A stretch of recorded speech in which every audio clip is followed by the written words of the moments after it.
Football মাঠে তার রাজত্ব বহুদিনের। গোলের পর গোল, ট্রফির পর ট্রফি, প্রতিপক্ষের রক্ষণের ঘুম কেড়ে নেয়ার এক নাম ক্রিশ্চিয়ানো রোনালদো। ফুটবল মাঠে প্রায় 2 দশক ধরে তার বিচরণ। মাঠের ফুটবলের মতো মাঠের বাইরেও বেশ সরব পর্তুগালেই অধিনায়ক।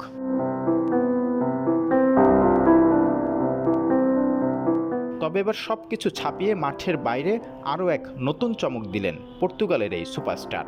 ফুটবল, হোটেল, মিডিয়া সব পেরিয়ে এবার চলচ্চিত্র জগতে পা রাখলেন CR7। রোনালদো ঘোষণা দিয়েছেন নিজের ফিল্ম স্টুডিও খোলার, নাম উরমার্ভ।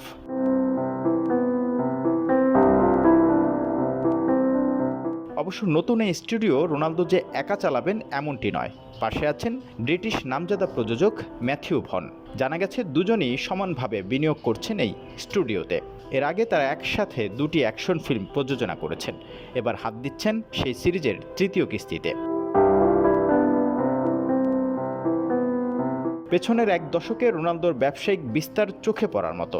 হোটেল, মিডিয়া, স্পোর্টস ক্লাব, আর এখন সিনেমা। অবসরের পর ক্লাব মালিক হতে চাওয়ার ইচ্ছাও প্রকাশ করেছেন তিনি। ফুটবলের মাঠে এখনও তিনি দুর্দান্ত। লম্বা ফুটবল ক্যারিয়ারে রোনালদো জিতেছেন প্রায় সব কিছুই, গড়েছেন কত শত রেকর্ড। বর্তমানে খেলছেন সৌদি ক্লাব আল নাসরের জার্সিতে। চলতি মৌসুমে 34 ম্যাচে 30 গোল করে প্রমাণ করে দিয়েছেন বয়সটা তাকে থামাতে পারেনি। ফুটবল, ব্যবসা, সিনেমা, ক্রিশ্চিয়ানো রোনালদো যেন এক স্বপ্নের নাম। প্রতিটি অধ্যায়ে নতুন এক চ্যাম্পিয়নের গল্প।